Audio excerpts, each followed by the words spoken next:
चलिए class start करते हैं। सो हमने पिछली क्लास में degree of hydrolysis, salt hydrolysis की चर्चा कर रहे थे, राइट? यहीं तक आई गेस कर लिया था। और एक बार होमवर्क वाले पार्ट में देख लूं।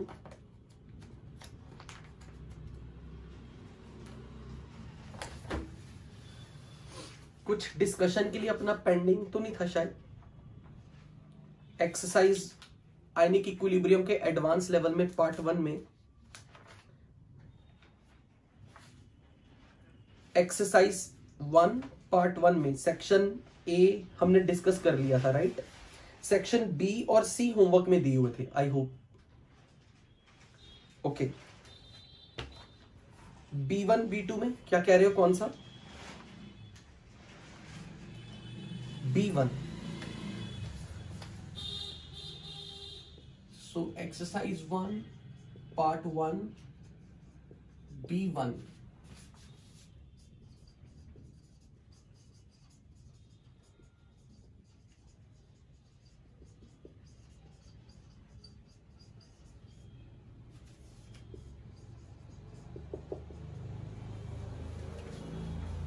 Upon passing 0.01 mole HCl gas through 100 ml of 0.05 molar formic solution, formic acid solution, तो हमारे पास एक सोल्यूशन है 100 ml का।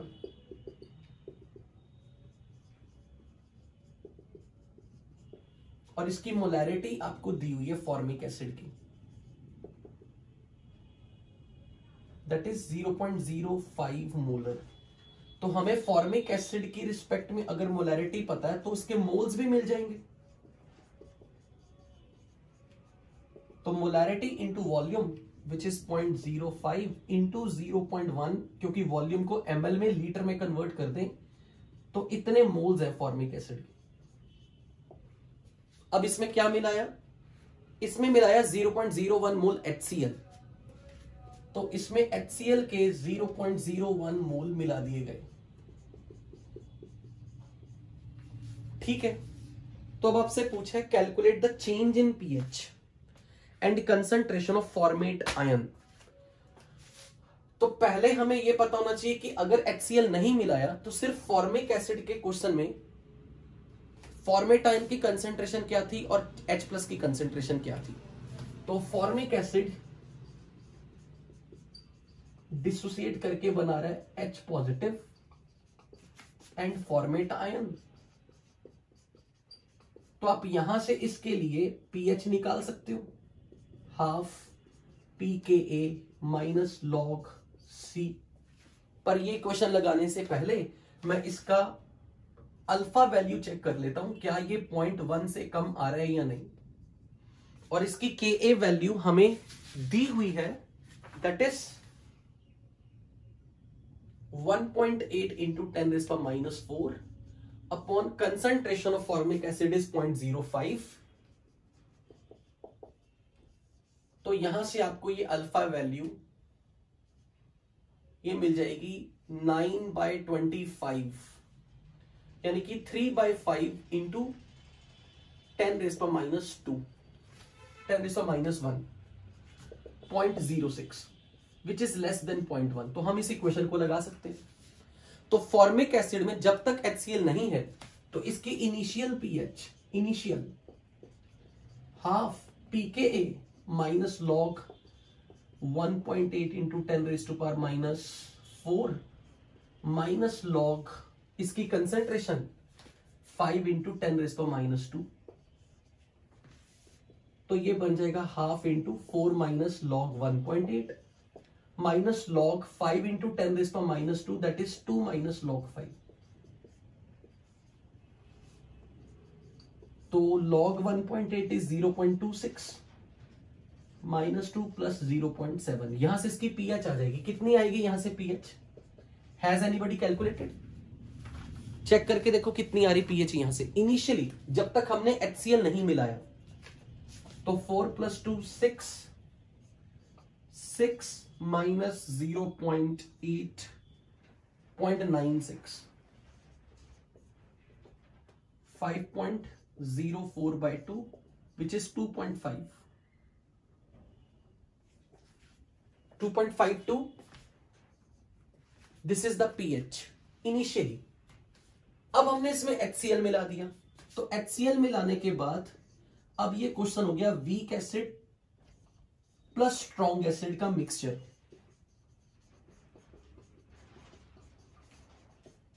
तो फॉर्मिक एसिड में अगर मोलैरिटी 0.05 है और इसमें से X डिसोसिएशन हुई, तो अब की बार फॉर्मिक एसिड से आने वाला H प्लस X है, और ये वैल्यू H प्लस की जो कंसेंट्रेशन पहले आ रही थी उससे कुछ घट जाएगी, क्योंकि HCl का कॉमन आयन इफेक्ट इस पे लगेगा। आपने क्या किया, क्वेश्चन ट्राई किया किसी ने, और किसी से हुआ सॉल्व? आंसर आया किसी का? ट्राई किया था क्या? I just want to know कि किसी का हुआ हो बस। Lakshya said yes, I guess Aryan ने बोला yes. Okay good, very good. तो ये बन गया 0.05 into 1 minus alpha, 0.05 alpha, 0.05 alpha plus HCl से आने वाला H प्लस की कंसेंट्रेशन कितनी होगी? मोल्स तो 0.01 है और वॉल्यूम 0.1 लीटर है, तो HCl की रिस्पेक्ट में मोलैरिटी कितनी हो जाएगी? 0.01 mole by volume 0.1 litre, this is 0.1, that is concentration of H plus which is coming from strong acid. तो हमें ये भी काउंट करना है 0.1। तो अब यहां से Ka का एक्सप्रेशन लगा देते हैं, फॉर्मेट आयन की concentration into 0.05 alpha plus 0.1 upon 0.05 into 1 minus alpha. और अगर मैं थोड़ी देर के लिए यहां से ये नंबर इग्नोर कर दूं तो ये बन जाएगा अल्फा की value 1.8 into 10⁻⁻⁴ upon 0.1। If I ignore this and ignore alpha with respect to 1, तो ये नंबर मेरे पास आ जाएगा 18 इंटू 10⁻⁴। इसका मतलब H प्लस की कंसेंट्रेशन जो फॉर्मिक एसिड से आ रही है, H प्लस की वो कंसेंट्रेशन जो फॉर्मिक एसिड से आ रही है 0.05 alpha,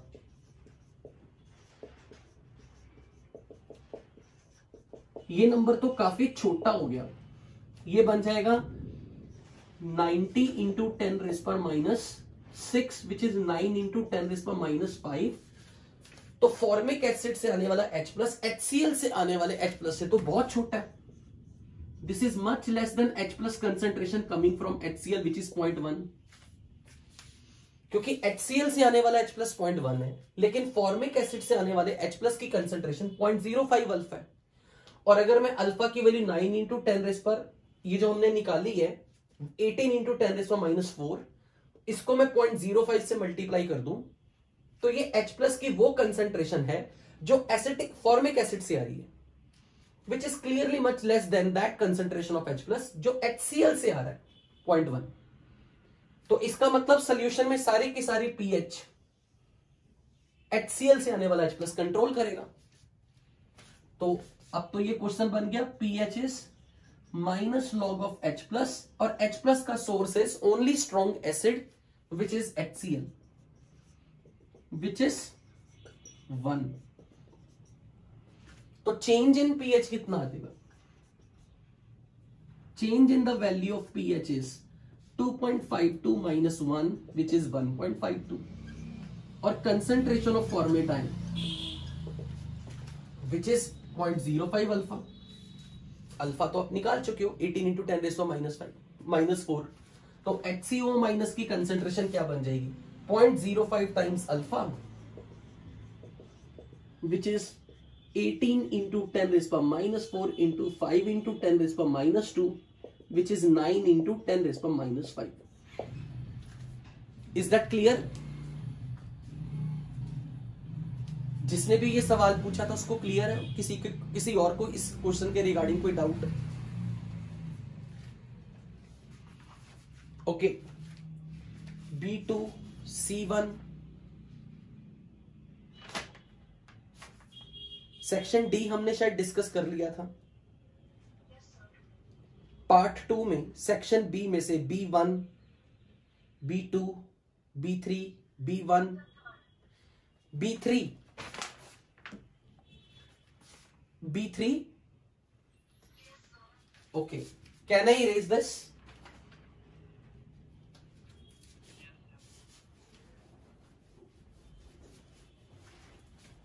So literally I am very happy for those students जिनसे ये क्वेश्चन खुद से हो गया, क्योंकि इन क्वेश्चंस को करने का ये मतलब है, अगर आप इन क्वेश्चन को सही से कर पा रहे हो मतलब आप आयनिक इक्विलिब्रियम अच्छे से सीख रहे हो।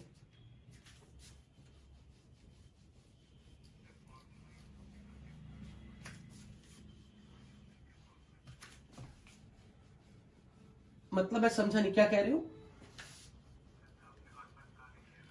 हाँ हाँ हाँ हाँ, कोई बात नहीं, चलेगा, आंसर सही आना चाहिए बस।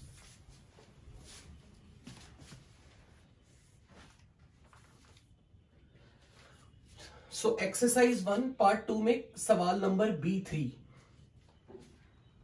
उसके लिए B2 भी सॉल्व करना पड़ेगा क्या? B2 हो चुका है क्या? Okay. On adding 100 ml 10⁻² molar NaOH solution to 100 ml 0.01 molar trimethylamine solution, change in pH of solution with respect to, वो आपसे हो गया। तो in the above question concentration of trimethyl ammonium ion, तो ट्राईइथाइल अमोनियम आयन तो यानी कि concentration of conjugate base पूछा है, तो ये ट्राईइथाइल एमीन था।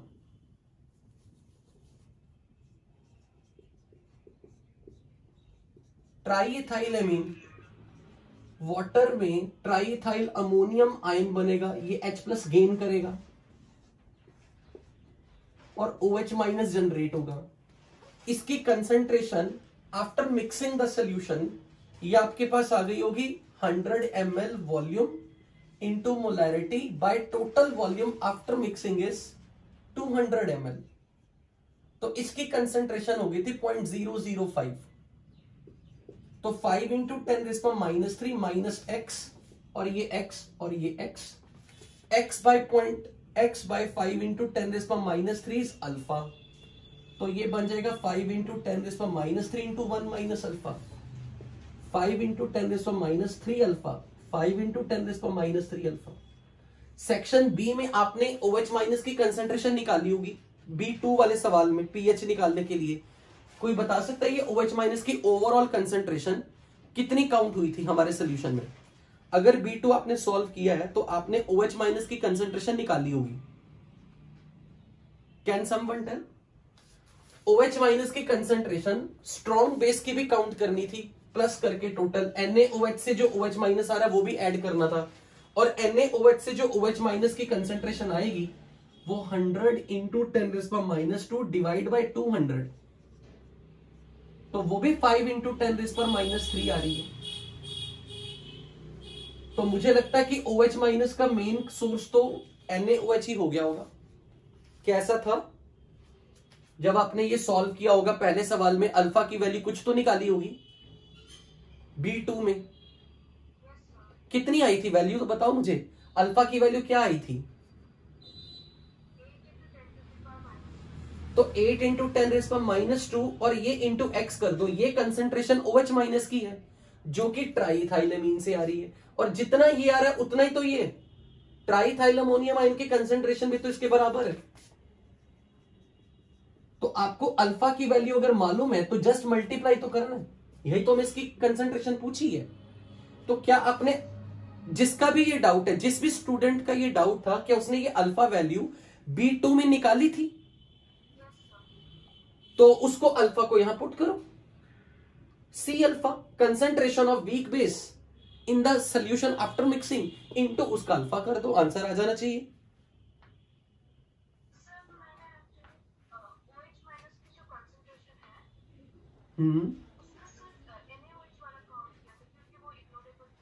ठीक है, तो उससे भी आंसर आएगा। तब आपने क्या करोगे? कंसंट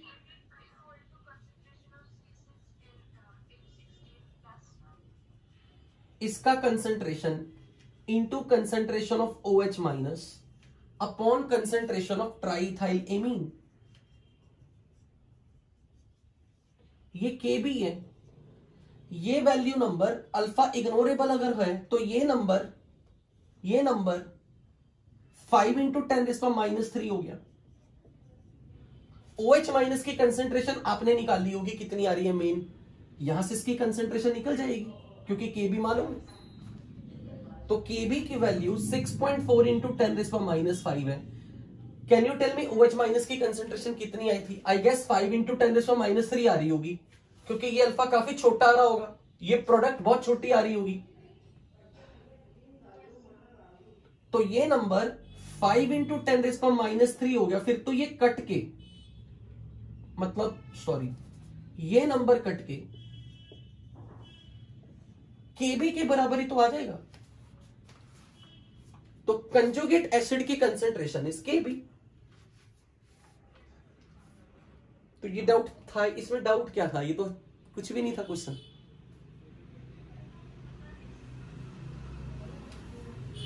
सेक्शन सी में C1, C2, C3, C4, C1, C2, C3, C4।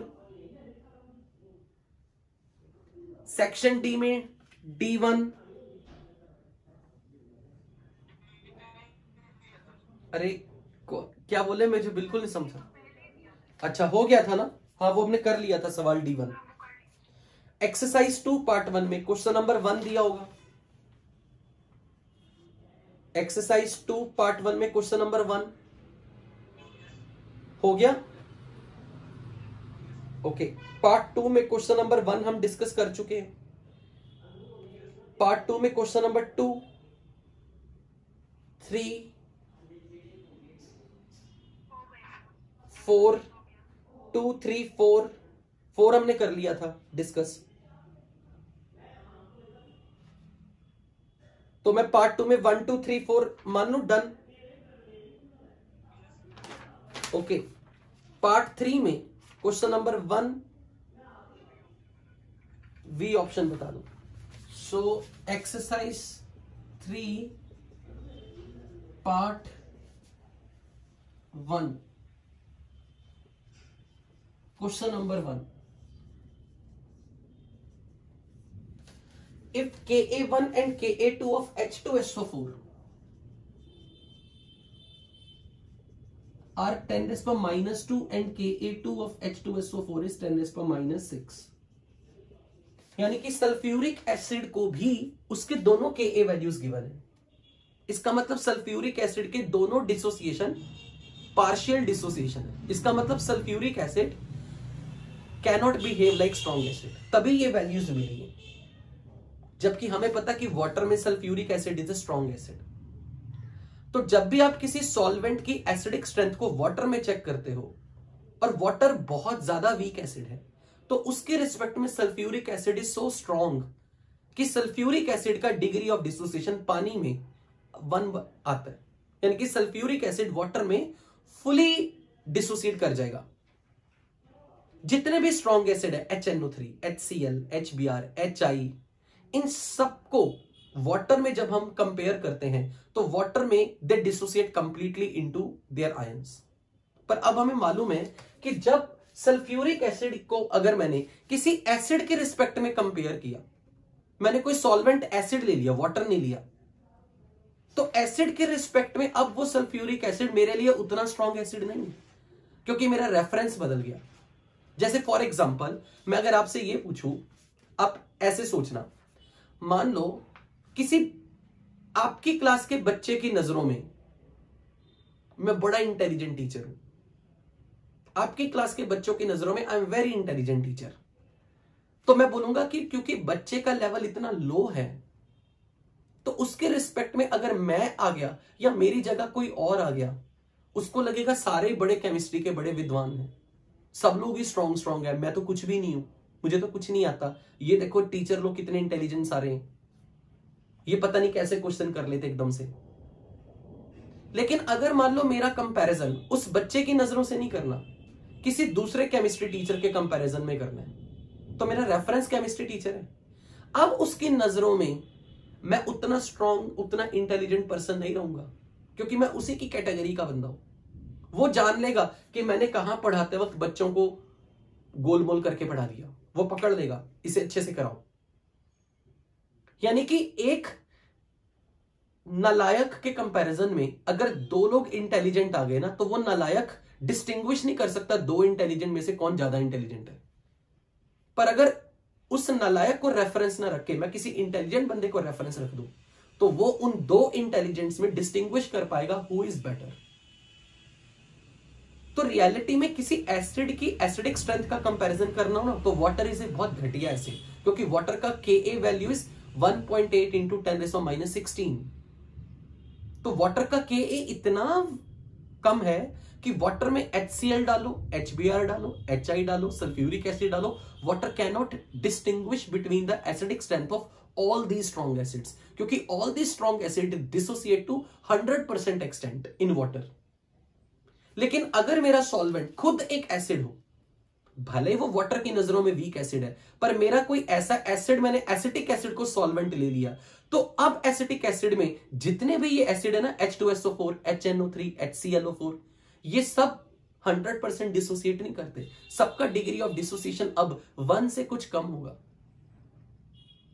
तो acetic acid can distinguish between the relative strength of the different strong acid, जिनको वाटर जज नहीं कर पाता। आपको मेरी ये सेंटेंस समझ लगा जो मैंने आपको बोला कि वाटर इज सो वीक, तो वाटर की नजरों में सारे एसिड HCl, HBr, HNO3 ये सब स्ट्रॉन्ग है। लेकिन अगर यही रेफरेंस मैंने वाटर ना लेके एक एसिटिक एसिड ले लिया, तो अब इसकी नजरों में HCl, HBr, HI सब स्ट्रॉन्ग नहीं होंगे, सबका degree of dissociation of acetic acid में 1 नहीं होगा। तो acetic acid can distinguish in reality the who is more strong among all the strong acids. इसलिए इस प्रॉपर्टी को वाटर के लिए बोलते हैं लेवलिंग इफेक्ट ऑफ वाटर या लेवलिंग सॉल्वेंट। लेवलिंग सॉल्वेंट का मतलब वाटर ने सारे एसिड, स्ट्रॉन्ग एसिड्स को एक लेवल पे लाके खड़ा कर दिया। उसकी नजरों में सारे स्ट्रॉन्ग एसिड बराबर लेवल के हैं, वो कहेगा मैं डिस्टिंग्विश नहीं कर सकता। जैसे फॉर एग्जांपल आप लोग जैसे कि हाँ क्या कह रहे हो? मैं कुछ समझाना चाह रहा हूं, वो उस क्वेश्चन में क्या है, वो उसकी ए और बी सी डी ऑप्शन है, पढ़ के बताऊंगा। जैसे फॉर एग्जांपल आप लोग रियलिटी शोज देखते हो टीवी में, डांस इंडिया, डांस टाइप के, तो अगर वहां पे कितने सारे परफॉर्मर बहुत ही अच्छा डांस करते हैं, तो जो नॉर्मल पब्लिक है ना, नॉर्मल पब्लिक डिस्टिंग्विश नहीं कर सकती, उसकी नजरों में all dancers are very good. तो वो हालत इसलिए क्योंकि जो ऑडियंस है वो डांस को इतनी पारखी नजर से नहीं देख सकती। We all are very weak. So audience ने सारे परफॉर्मर्स को एक ही लेवल पे कंपेयर किया, एक ही लेवल पे लाके जज किया। लेकिन अगर वही जो आगे जज बैठे हैं 3, जो डांस के पूरे दिग्गज खिलाड़ी हैं, तो अब उनकी नजरों में डिफरेंट परफॉर्मर में better, who is better, who is not better, who is worse, they can distinguish between them. तो किसी एसिड को, जो स्ट्रॉन्ग एसिड है HClO4, HNO3, H2SO4 को, इनको जज करना हो ना, तो सॉल्वेंट अपना वीक एसिड ना लो। मतलब solvent should not be like very very weak acid, so solvent should be at least some having some enough acidic strength that should not be very weak like water। अब इस सवाल में उन्होंने क्या बोला है, Ka1 और Ka2 H2SO4 के ये हैं। अब उन्होंने ए ऑप्शन में क्या बोला, Ka1 is greater than Ka2। ये तो होता ही किसी भी एसिड के लिए, फर्स्ट Ka सेकंड Ka से ज्यादा होता है, उसका रीजन भी उन्होंने सही बताया हुआ है वहां पे। लेकिन सेकंड ऑप्शन देखो क्या है, Ka1 and Ka2 may be measured in acidic acid. मैं कहूंगा यस इट्स ट्रू, क्योंकि acetic acid being an acid can distinguish between the strength of the strong acid. लेकिन जो थर्ड ऑप्शन है Ka1 and Ka2 are measured in water, this is totally wrong, क्योंकि water can not discriminate. Water की नजरों में sulphuric acid के dissociation तो 100% होती है, वो ये नहीं बता सकता कि वाटर का पहला H2SO4 का पहला डिसोसिएशन ज्यादा है या दूसरा डिसोसिएशन ज्यादा है।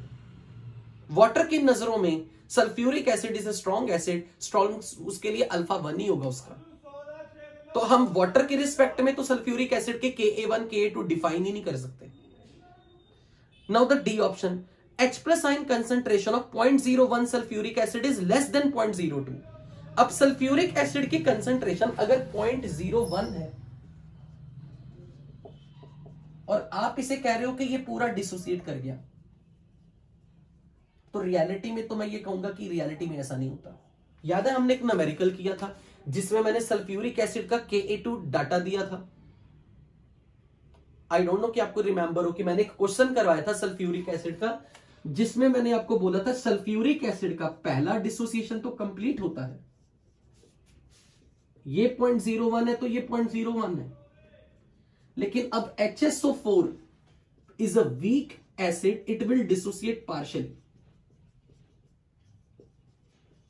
तो यहां पर इसका 0.01 into 1 minus alpha, 0.01 alpha, 0.01 alpha plus 0.01 करना पड़ेगा।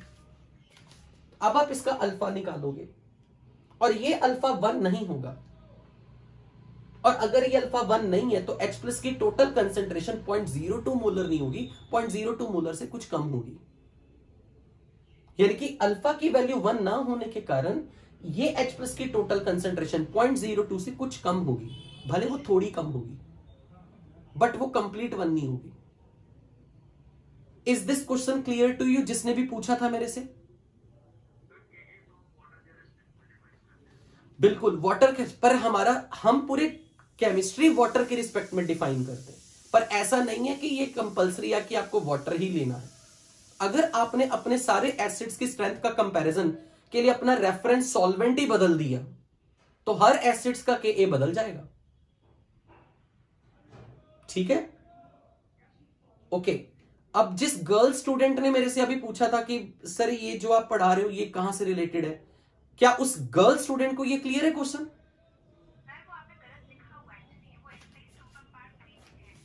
अरे sorry sorry sorry sorry, exercise exercise, ये एक्सरसाइज 2 पार्ट 3 का क्वेश्चन नंबर 1 है। Yes yes yes, okay okay okay okay, sorry, exercise 2 part 3 का सवाल नंबर 1, बिल्कुल ठीक।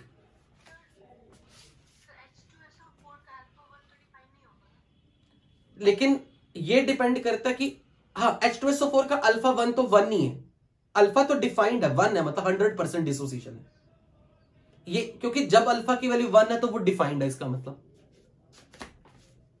Is that clear? वो तो उन्होंने हमें दे दिया ना कि Ka1 इज 10⁻², 10⁻6, इसका मतलब अब की बार वो इस सवाल में भी H2SO4 का डिसोसिएशन 100% नहीं कर रहे। अगर उन्होंने Ka1 भी दे दिया ना तो इसका मतलब वो ये भी कह रहे हैं कि यहां पर ये ऐसा है 0.011 माइनस अल्फा, 0.01 अल्फा 1, 0.01 अल्फा 1, तो फिर ये भी बदल जाएगा, ये आ जाएगा 0.01 alpha 1 into 1 minus alpha 2, 0.01 alpha 1 alpha 2, 0.01 alpha 1 alpha 2, और H प्लस की कंसेंट्रेशन काउंट करनी पड़ेगी 0.01 अल्फा 1।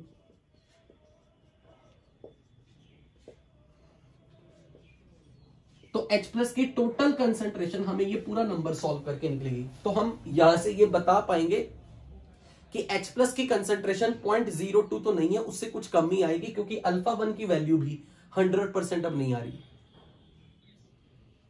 मतलब अल्फा 1 की वैल्यू भी 100%, यानी कि degree of dissociation, first degree of dissociation भी 1 नहीं है। हाँ जी, पार्ट 3 में क्वेश्चन नंबर 2 दिया था,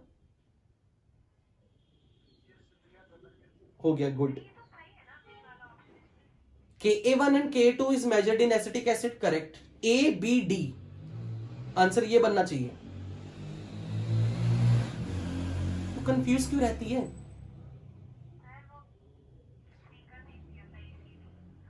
जैसे मैं कंफ्यूज हो गया था यहां एक्सरसाइज 3 पार्ट 1 का question number 1। Okay, exercise 3 part 1 में क्वेश्चन नंबर 1 दिया होगा।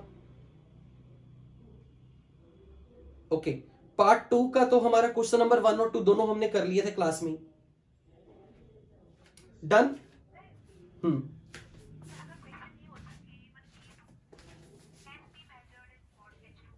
मे बी मेजर्ड, क्योंकि यहां पर क्वेश्चन में उन्होंने K1 K2 की वैल्यू दी है, इसका मतलब वो ये कहना चाह रहा है कि हमने Ka वाटर में नहीं मेजर की है। वैल्यू नहीं दी होती नहीं, फिर तो हम कहते कि आप वाटर में देख रहे हो, क्योंकि वाटर के नजरों में सल्फ्यूरिक एसिड स्ट्रॉन्ग एसिड है।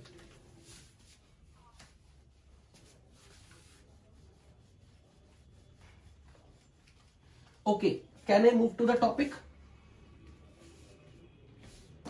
आगे स्टार्ट करें आप? ओके तो मैं एज ए होमवर्क आपको यहां पे पहले मैं शीट में से जो असाइन कर देता हूं, एडवांस्ड शीट में से पहले होमवर्क दे रहा हूं, आपको करना है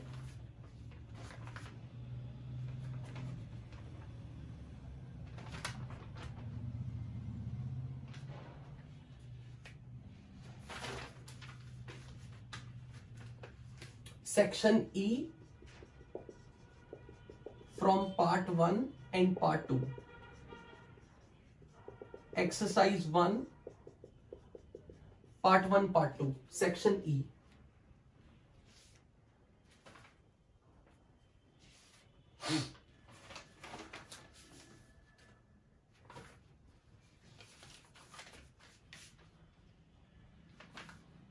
उसके बाद आप करोगे exercise 2 part 1 question number 2, part 2 question number 6, part 3 question number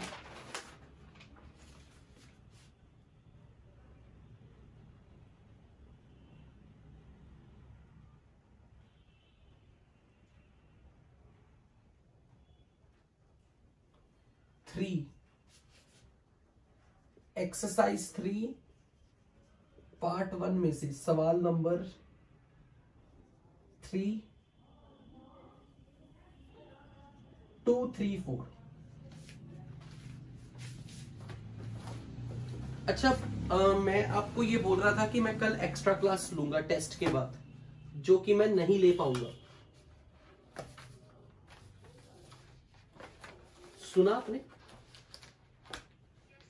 okay नहीं लेंगे, नहीं होगी, कोई एक्स्ट्रा क्लास नहीं होगी। आयनिक इक्विलिब्रियम एलिमेंट्री सेक्शन में से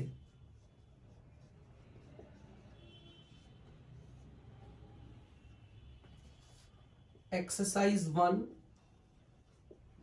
पार्ट 1 पार्ट 2 में से question F, section number F.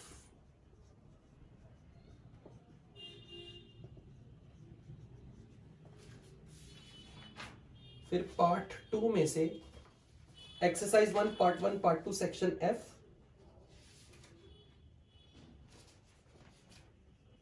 Exercise 2 part 1 में से सवाल नंबर 8, पार्ट 2 में से सवाल नंबर 9, 8 एंड 9, पार्ट 3 में से क्वेश्चन नंबर 7, पार्ट 4 में से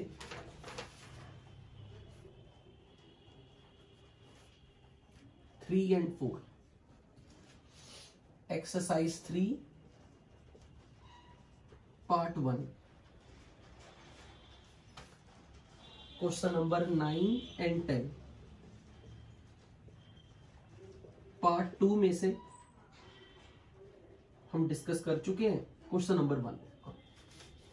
तो आपको ये होमवर्क आपकी कमिंग वीक की फर्स्ट क्लास तक रेडी हो, कंप्लीट हो, कंप्लीट।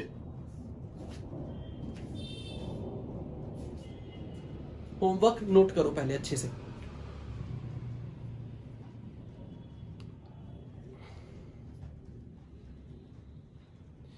आपको स्क्रीन ब्लर नहीं दिख रही क्या?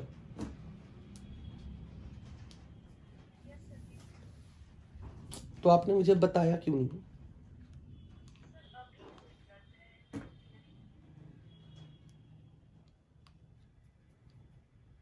अभी ठीक है क्या?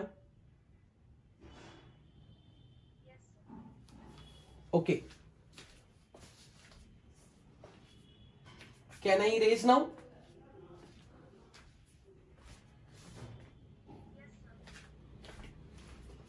अभी इसके बाद आपकी क्लास है?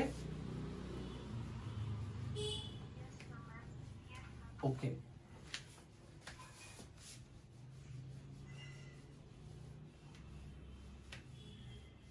रेजोनेंस में बहुत छोटी छोटी देर की क्लास होती है, 2 घंटे की क्लास होनी चाहिए हर बार, आधा घंटा तो डिस्कशन में ही निकल जाता है। चलो अब ध्यान से समझना। अब आपको जो आज का मैं क्वेश्चन करवाने लगा ना टॉपिक, मैं आपको 3 क्वेश्चन कराऊंगा। तीनों क्वेश्चन में आपने पूरे सॉल्ट हाइड्रोलिसिस की पूरी वैरायटी कवर हो जाएगी। हम एक पूरी बड़ी डेरिवेशन से सवाल करेंगे, उससे आपको एक कॉन्सेप्ट सीखना है और फिर आप उसी के हिसाब से क्वेश्चन में चलाओगे। सबसे पहले तो अब की बार होगा आपका topic pH calculation of A salt solution.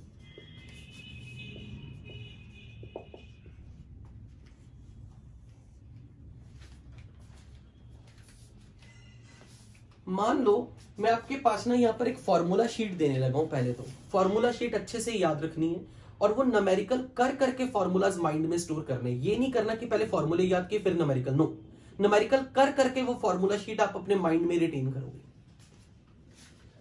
सबसे पहले तो लिखोगे फॉर्मूला KH का, hydrolysis constant.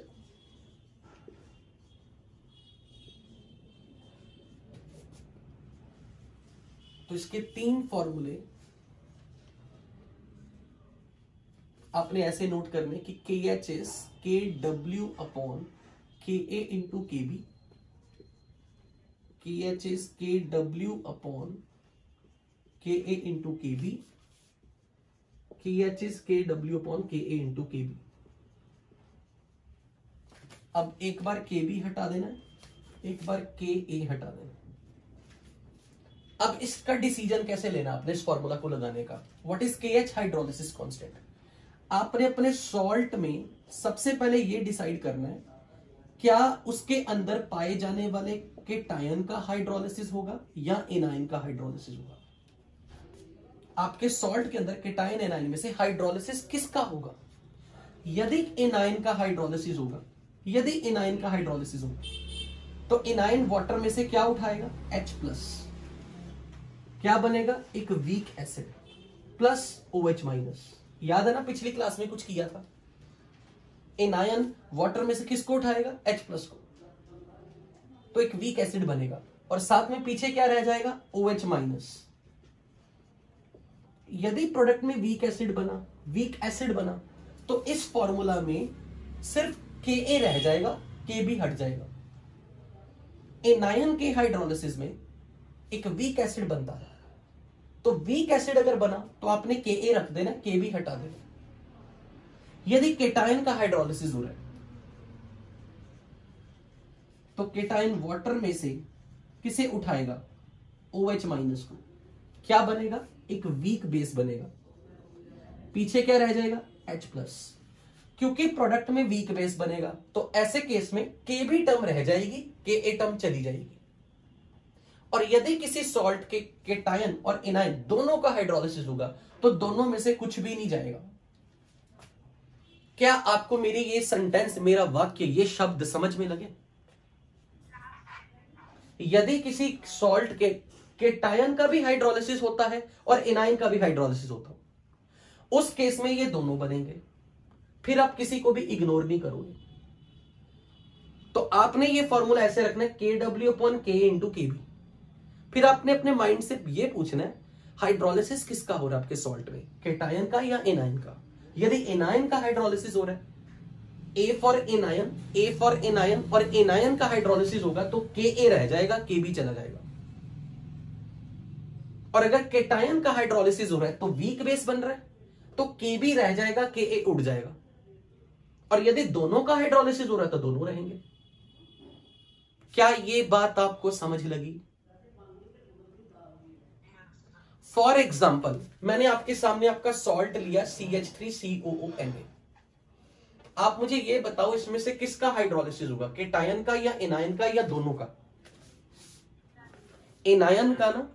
Anion starts from which alphabet, A और B? एनायन A, तो Ka रह जाएगा, Kb चला जाएगा। ठीक है, दिस इज डर्टी ट्रिक। पर दिमाग कैसे, दिमाग अब लॉजिकली क्या सोचना है, एनायन के हाइड्रोलिसिस से क्या बनेगा, वीक एसिड। तो बनने वाले वीक एसिड का Ka रखना है, काउंट करना है, K भी उड़ जाएगा। यदि मैंने आपके सामने सॉल्ट लिया FeCl3, मुझे बताओ इसके केटाइन एनाइन कौन है, can you tell me who is it's cation, who is it's anion. इसको पहले आयनाइज करो, केटाइन एनाइन में तोड़ो, क्या क्या बनेगा, Fe3+ एंड Cl-। अब ध्यान से समझना, ध्यान से, मैं बड़ी शानदार ट्रिक बताऊंगा। FeCl3 दिया होगा, तो FeCl3 में हाइड्रोलिसिस किसका होगा, केटाइन का या एनाइन का, केटाइन का। केटाइन का हाइड्रोलिसिस हो रहा है, तो केटाइन के हाइड्रोलिसिस में क्या बनेगा, वीक बेस। तो कौन सी टर्म रखनी है, Kb या Ka, Kb। अब Kb में आपको जो दी होगी ना वैल्यू, वो ऐसे दी होगी, Kb1 of FeOH thrice, Kb2 of FeOH thrice, Kb3 of FeOH thrice। ऐसे आपको 3 वैल्यूज दी होंगी। आपने कौन सी वैल्यू उठानी है, जो इसका चार्ज है, चार्ज कितना 3, तो आप उठाओगे Kb3, तब आप रखोगे Kb3। ये ट्रिक है, एंड डोंट डिस्क्लोज इट। समझ आई मेरी ये बात जो मैंने बोली, जवाब नहीं देते, बड़ा टाइम लगाते हो बताने में, पक्का समझ आई है। अच्छा ओके, अभी मुझे ये बताना, मान लो मैंने आपके सामने लिखा Na2S का एक्वस सोल्यूशन, तो पहले सबसे पहले इसके केटाइन एनाइन बताओ कौन से हैं, Na+ एंड S2-। तो पहले ये बताओ हाइड्रोलिसिस किसका होगा, केटाइन का या एनाइन का, एनाइन का। तो कौन सी टर्म उड़ जाएगी, कौन सी टर्म रह जाएगी, कौन सी टर्म उड़ जाएगी, Ka रह जाएगा, Kb उड़ जाएगा। अब मैंने आपको डाटा दे देना, Ka1 of H2S, Ka2 of H2S, दोनों डाटा दे दूंगा। तो आप कौन सा उठाओगे, चार्ज कौन सा इस पे 2, तो आप कौन सी वैल्यू उठा के यहां रखोगे, हाँ लिखो अपनी लैंग्वेज में, ये नहीं मैंने बताना, डिक्टेट नहीं करना, खुद लिखो कि आपने कौन सी Ka वैल्यू रखनी है।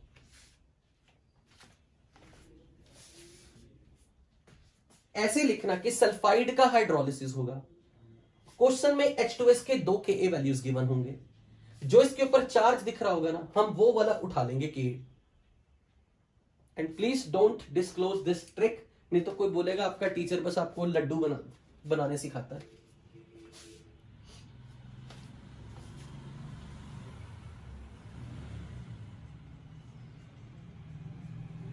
मान लो मैंने Na3PO4 का हाइड्रोलिसिस करवाया, तो आपने मुझे बताना है KH KW/Ka into Kb, कौन सा वैल्यू रखूं, कौन सा वैल्यू उड़ा दूं।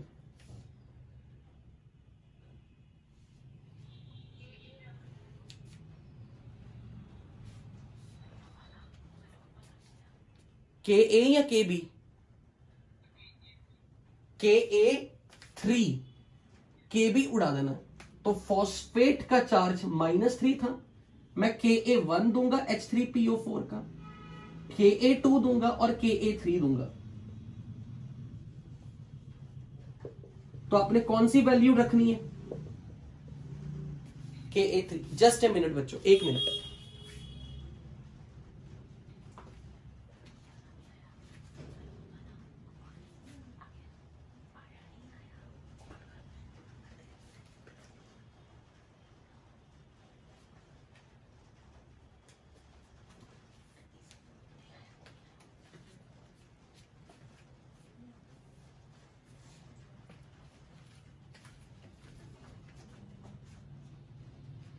हाँ जी, आवाज आ रही है आपको, ओके। अब यहां पर जो KH वैल्यू होगी ना, वो हमेशा होगी फर्स्ट हाइड्रोलिसिस कांस्टेंट, हमेशा KH1 हमेशा होगा फर्स्ट हाइड्रोलिसिस कांस्टेंट, जब भी कभी कोई आयन पॉलीवेलेंट होगा उस केस में। ये मैंने पहले आपको जस्ट ट्रिक बेस सिखानी, फिर आपको लॉजिक भी बताऊंगा। क्या आपको KH फाइंड करना आ गया, ओके। उसके बाद मैं आपसे सेकंड फॉर्मूला शीट में सेकंड ट्रिक होगी to calculate degree of hydrolysis.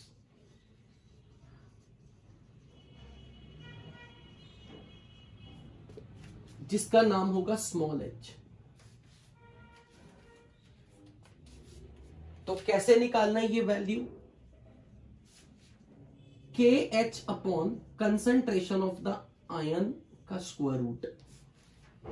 आपने जब KH निकाल लिया, उस KH की वैल्यू को यहां रख देना, divide by concentration of the ion which is undergoing hydrolysis.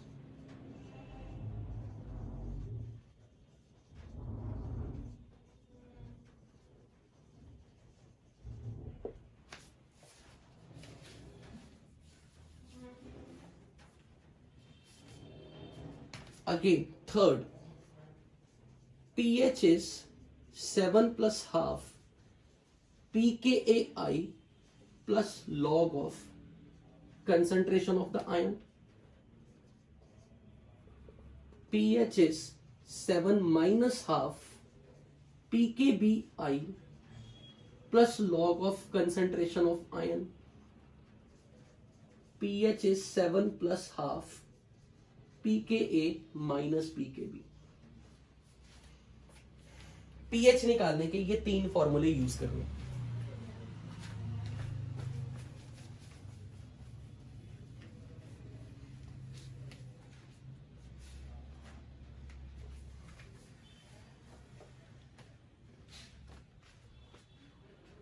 यहां पर अब साथ में लिखना है। यहां से सॉल्व करके अगर H लेस देन 0.1 आया, एवरीथिंग इज फाइन। अगर ये डिग्री ऑफ हाइड्रोलिसिस 0.1 से बड़ी आ गई, इफ, मैं कहां लिखूं, यहां लिख रहा हूं, if degree of hydrolysis comes to be greater than 0.1 then use the relation KH is equal to CH square upon 1 minus H। Calculate H solving quadratic.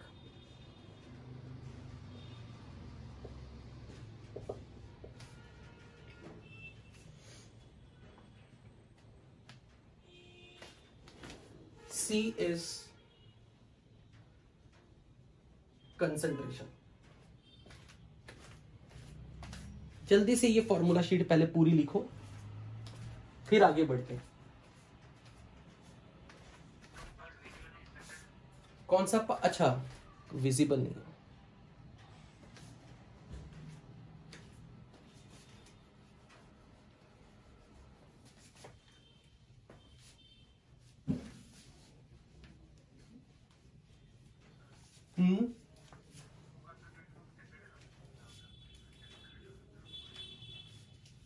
यहां अभी बताऊंगा किसकी। पहले मुझे आपको यह सिखाना कि ये वाले फॉर्मूले कैसे यूज करते हैं। मान लो मैंने आपको कोई सॉल्ट की कंसंट्रेशन दे दी, मान लो मैंने सॉल्ट दे दिया MgCl2 और इसकी कंसंट्रेशन दे दी 0.2 मोलर। तो आपने सबसे पहले क्या करना है, इसे डिसोसिएट करना है, Mg2 प्लस और 2Cl माइनस में। आपको ये डिसोसिएशन करनी आती है ना, ये लिखना आता है ना बैलेंस करके। तो अगर इसकी मोलैरिटी 0.2 है तो इसकी कंसंट्रेशन होगी 0.2 और इसकी कंसंट्रेशन होगी 0.4 मोलर। ठीक है, अब ये बताओ किसका हाइड्रोलिसिस होगा, केटायन का या एनायन का? केटायन का। तो सबसे पहला काम होगा मेरा KH1 बताना। KH1 is KW upon KA into KB। अब पहले ट्रिक बताओ, केटायन का हाइड्रोलिसिस हो रहा है तो KA रहेगा या KB रहेगा या कोई चीज उड़ेगी? KB रहेगा, KA चला जाएगा। अब मैं KB में आपको MgOH ट्वाइस के लिए दो वैल्यूज दूंगा, KB1 एंड KB2। तो आप कौन सी वैल्यू यूज करोगे क्वेश्चन में? KB2 वाली ये यूज करोगे। KH1 मिल गया। अब उसके बाद आप लिखोगे KH1 इज इक्वल टू यहां से CH square upon 1 minus H। यहां पे कंसंट्रेशन किसकी रखोगे? Mg2 प्लस की कंसंट्रेशन, जिस आयन का हाइड्रोलिसिस हो रहा है। ये कंसेंट्रेशन उस आयन की होगी जिसका हाइड्रोलिसिस होगा। यहां से पहले आप H इग्नोर कर दोगे तो आप सीधा बनाओगे equation H is equal to KH/C का रूट, ये वैल्यू। अगर ये वैल्यू 0.1 से छोटी आ गई या बराबर आ गई, जो कि 99% केसेस में आएगी, तो आपने यहां से अब क्या करना है, अब निकालना है पीएच का फॉर्मूला। अब ये बताओ कि टायन का हाइड्रोलिसिस हो रहा है ना, तो मुझे अपनी पिछली क्लास की नॉलेज यूज करके बताओ कि टायन के हाइड्रोलिसिस से क्या जनरेट होता है, H+ या OH-। कि टायन का हाइड्रोलिसिस सॉल्यूशन में क्या बनता है, H+ या OH-। तो पीएच 7 से घटेगी या बढ़ेगी? तो ये देखो, ये एक फॉर्मूला है 7+ वाला, ये 7- वाला, तो दोनों में से कौन सा फॉर्मूला लगाऊं, प्लस वाला या माइनस वाला? 7- वाला। तो अब मैं इस फॉर्मूले को लगाऊंगा 7-½ pKbi plus log concentration of ion which is undergoing hydrolysis which is Mg2 plus 0.2। और यहां पर I वर्ड का मतलब क्या है, the charge on the ion. यानी कि मैं ये आपको ट्रिक बता रहा हूं कि पीकेबी कौन सा यूज करना है, 2 वाला, पीकेबी 1 नहीं लेनी। ये सिर्फ मेरे देसी फंडे हैं, ये आई वाले मेथड से। यूजुअली आपको क्वेश्चन में 99% केसेस में हमेशा आपको एक ऐसा क्वेश्चन आएगा जिसमें केटाइन का चार्ज 1 होगा। जब चार्ज 1 होता है ना, तो हम यहां पे कहीं नहीं लिखते KB1, अंडरस्टूड है, KB कहीं नहीं लिखते PKB1 PKB, क्योंकि जिस आयन के ऊपर +1 चार्ज है या -1 चार्ज है उसके लिए हमेशा KA ही रहेगा, KA1 KA2 नहीं आएंगे। उसके कॉरेस्पॉन्डिंग यहां PKB टर्म रहेगी, PKA टर्म रहेगी, PKA1 PKA2 टर्म ऐसे नहीं आएगी। जब भी किसी आयन के ऊपर चार्ज 1 से ज्यादा हो गया तो आपको क्वेश्चन में 2 वैल्यूज में से सुटेबल वैल्यू उठानी है। उसकी एक डर्टी ट्रिक मैंने बताई, चार्ज देख लो क्या है, वही वाला आपने KB यूज करना है और वही वाला KB आपने यहां यूज करना है। क्या आपको ये वाली चीज समझ में लगी, अप्लाई कैसे करनी है?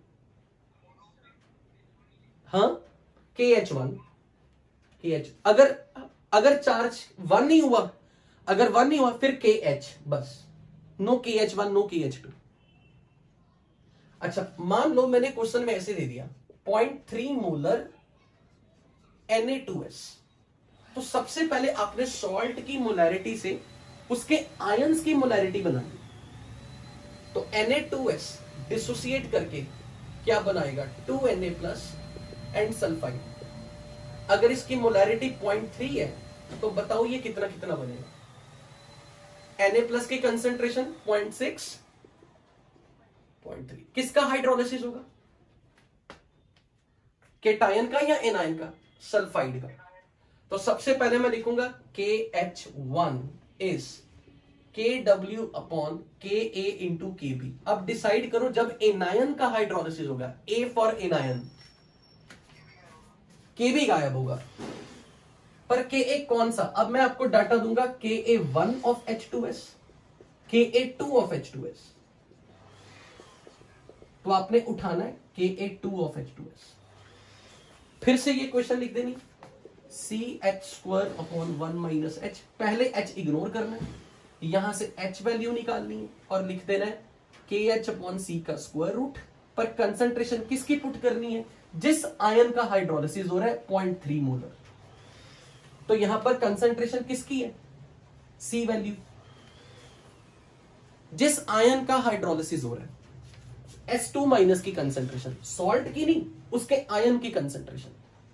तो आपने ये वैल्यू C वैल्यू निकाल देनी, पुट कर देनी है, यहां से H वैल्यू निकालनी है। अगर 0.1 से छोटी आ गई या बराबर आ गई फिर तो आपने कोई क्वाड्रेटिक नहीं सॉल्व करनी, पर अगर ये वैल्यू 0.1 से बड़ी आ गई तो यहां से H की वैल्यू पूरा एक्सप्रेशन सॉल्व करके निकाली। क्या ये चीज समझ लगी? अब ये बताओ जब एनायन का हाइड्रोलिसिस होगा, एनायन का, A for anion, A for addition, तो pH 7 से ऐड होगा, बढ़ेगा, क्योंकि एनायन के हाइड्रोलिसिस से कौन सी चीज बनती है, OH- या H+? OH minus will make the solution basic acidic, तो 7 से एडिशन बढ़ेगी 7 प्लस वाला फॉर्मूला। पर pKa आई यहां पर कौन है? pKa2 ऑफ H2S, और यहां पर किसकी कंसेंट्रेशन पुट करनी है? उस आयन की जिस आयन का हाइड्रोलिसिस हुआ। क्या ये चीज समझ लगी आपको? अगर मान लो, अच्छा इसको मैं हमेशा अपने टाइम ऐसे याद रखता था। मुझे एक बात बताओ, A फॉर एनायन मतलब alphabet A for anion, alphabet A for addition, तो 7 में एडिशन होगा जब एनायन का हाइड्रोलिसिस होगा, इसीलिए वहां pKa आएगा।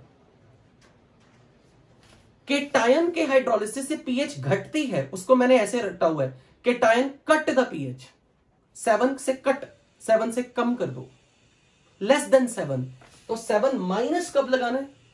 जब केटायन का हाइड्रोलिसिस होगा। और यदि केटायन एनायन दोनों का हाइड्रोलिसिस होगा, दोनों का, तो pKa माइनस pKb। अब क्योंकि A फॉर एडिशन होता है, इसीलिए pKa के साथ प्लस साइन है। मैंने ऐसे जस्ट फॉर्मूला को लर्न करने के लिए थोड़ी सी ट्रिक बता रहा हूं कि A फॉर एडिशन है, इसलिए pKa के साथ प्लस होता है। क्या आपको यह चीज समझ में लगी है कि ये दो फॉर्मूले कब लगाने हैं?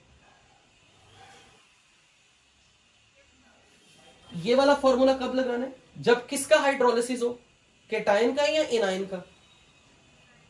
और ये अच्छा, इसमें दोनों आ गए, pKb दोनों टर्म आ गई, इसका मतलब क्या है? दोनों का हाइड्रोलिसिस होगा, यानी कि केटायन का भी हाइड्रोलिसिस हो रहा है, एनायन का भी हाइड्रोलिसिस हो रहा है। जैसे कि फॉर एग्जांपल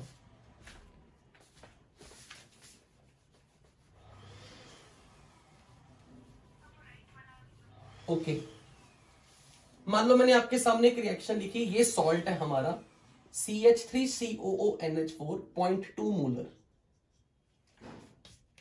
तो अब अगर मैंने आपसे ऐसा पूछा कि CH3CONH4 है, सबसे पहले से डिसोसिएट करो, क्या बनेगा? अगर ये वाटर में डिसोसिएट करेगा तो क्या बनेगा? CH3COO- and NH4+। तो पहले मुझे ये बताओ, हाइड्रोलिसिस किसका होगा?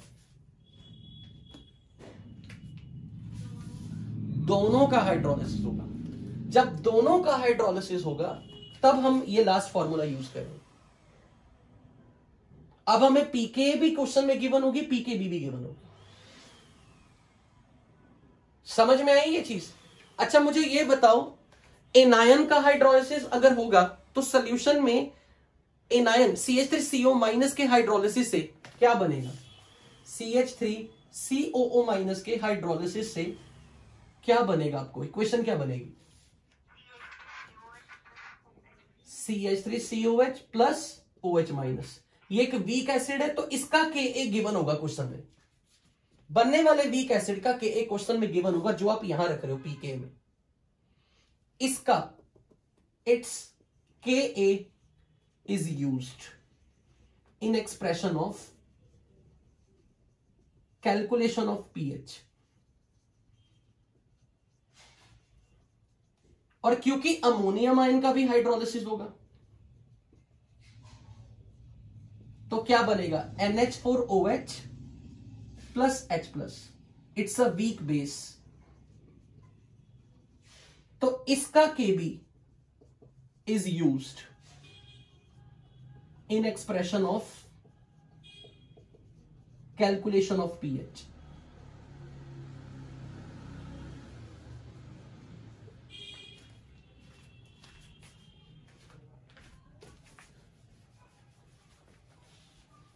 ये प्लीज अपने पीछे वॉइस कंट्रोल करो, जिसके भी घर की आवाजें आ रही हैं, घर की बातें बाहर नहीं आनी चाहिए।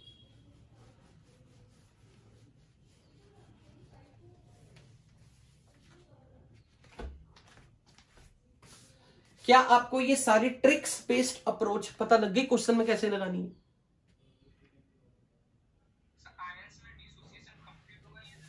हाँ हमेशा, क्योंकि जो सॉल्ट फुली सॉल्युबल है पानी में, they are completely, they always dissociate up to 100%. Salt is always strong electrolyte. अब मैं इसका पूरा लॉजिक बताने लगा हूं कि ये जो सारी ट्रिक्स है मैंने कैसे, किस बेसिस पे, क्यों बोल रहा हूं कि ऐसे करो. अब एक न्यूमेरिकल लेते हैं. Calculate pH of 0.02 molar sodium acetate.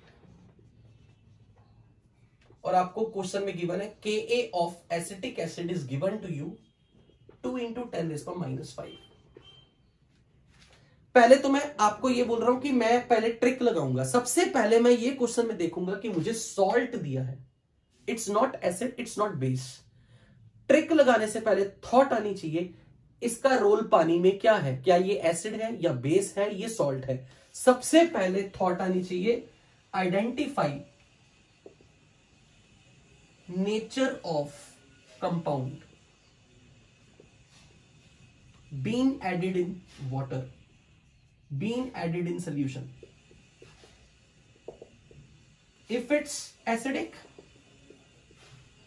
or basic or it's a salt, and if it's salt, check which part of the salt will undergo hydrolysis.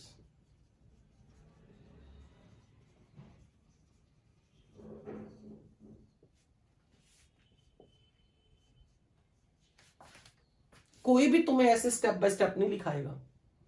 मैं इसमें खुद को अप्रिशिएट नहीं कर रहा हूं, लेकिन मैं ये कह रहा हूं अगर मैं ये स्टेप्स लिख रहा हूं ना सिर्फ आपके लिए कि आपको ये थॉट कभी भूले ना माइंड में. सबसे पहले देखना आपने पानी में क्या मिलाया, क्या ये एसिड है, बेस है, ये सॉल्ट है. जैसे सॉल्ट आपको पता लग गया तो आपने देखना इस सॉल्ट का कौन सा हिस्सा हाइड्रोलाइज होगा, कैटायन या एनायन. उसके बाद आपका पेन चलना चाहिए identify concentration of the ion which is undergoing hydrolysis.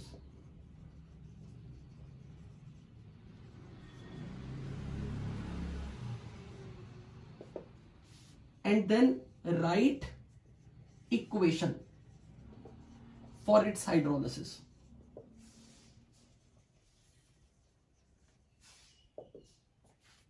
ये 5 स्टेप में आपका क्वेश्चन स्टार्ट हो. तो सबसे पहले मैंने देखा सोडियम एसीटेट है.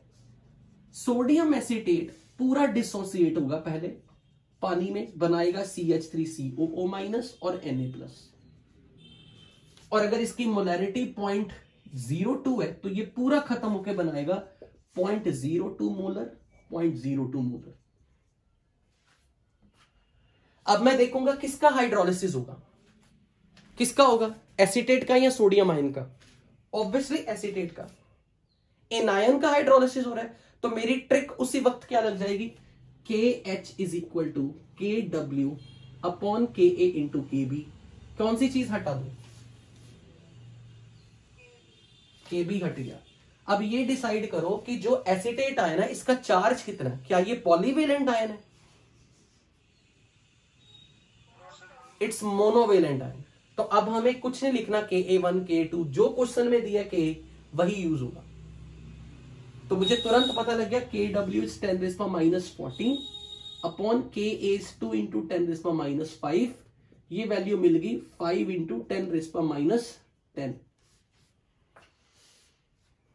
अब उसके बाद मेरा पेन चलेगा, this is CH² / 1 - H. C किसकी वैल्यू बताई थी मैंने, तो बताओ कौन है, किसका हाइड्रोलिसिस हो रहा है. तो यहां मुझे किसकी वैल्यू रखनी है, 0.02 मोलर की वैल्यू रख दो इंटू H² / 1 - H. पहले H इग्नोर करो तो ये बनेगा 2.5 × 10⁻, ये 10 है 8 का root is equal to H. क्या ये वैल्यू 0.1 से छोटी आएगी? तो हमें अब क्वाड्रेटिक सॉल्व नहीं करनी. अब ये डिसाइड करो कि पीएच 7 से बढ़ेगी या घटेगी। किसका हाइड्रोलिसिस हो रहा है, एनायन का केटायन का? A for anion, A for addition. Addition किससे, 7 से एडिशन। तो मेरा फॉर्मूला क्या लग जाएगा, pH is equal to 7 plus half what P K A plus log c.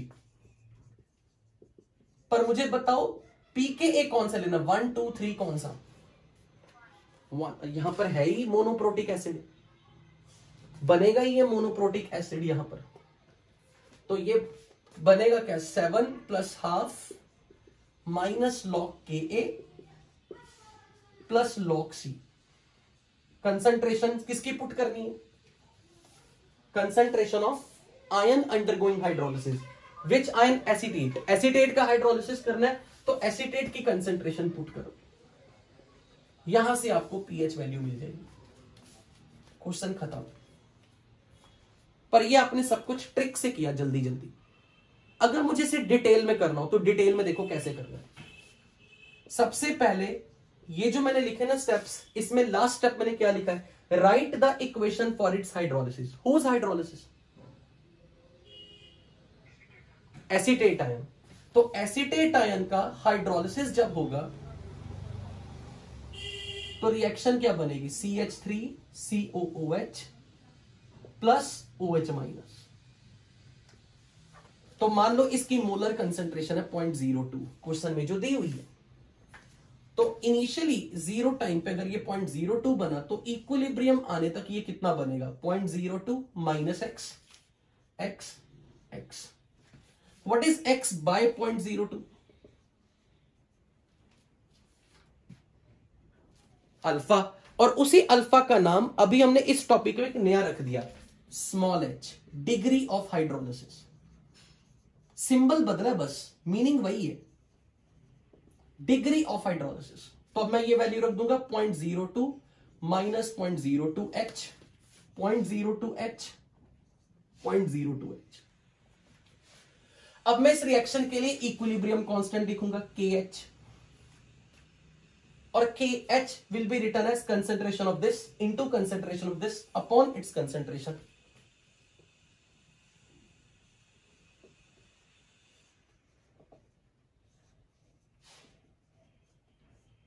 पर मैं अब KH की वैल्यू क्या लिखूंगा, KH इज, मुझे ये बताओ ये एसीटेट की कौन सी नेचर के बारे में बता रहा है। Acetate is playing the role of, acetate is playing the role of base, so this KH is Kb of acetate, जिसको मैं क्या लिखूं, Kw अपॉन वॉट किया था पिछली क्लास में। Kb of acetate is Kw upon Ka of what। क्यों reason है तुम्हारे पास, What is the reason? Acid base conjugate base pair पे Ka into Kb is Kw। तुमने इसके KH को Kb क्यों लिखा, इसका किस हक से लिखा,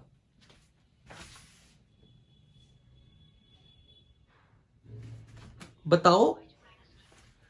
क्योंकि इस इक्वेशन में एसीटेट का रोल क्या है, बेस का या एसिड का। तो KH is Kb of acetate, and acetate और एसिटिक एसिड एक दूसरे के कौन है, कंजुगेट एसिड बेस पेयर। तो Kb of base into Ka of इसका कंजुगेट एसिड मिलके इसके प्रोडक्ट क्या है, Kw। तो आपको न्यूमेरिकल में Ka किसका चाहिए होगा, बनने वाले एसिड का, वो आपको गिवन होगा।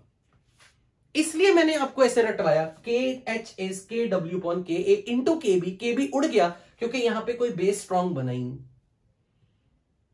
यहां पर बस एक वीक एसिड बना है, इसीलिए Ka रह गया। तो ट्रिक पता लगे कैसे बन हम यूज कर रहे हैं,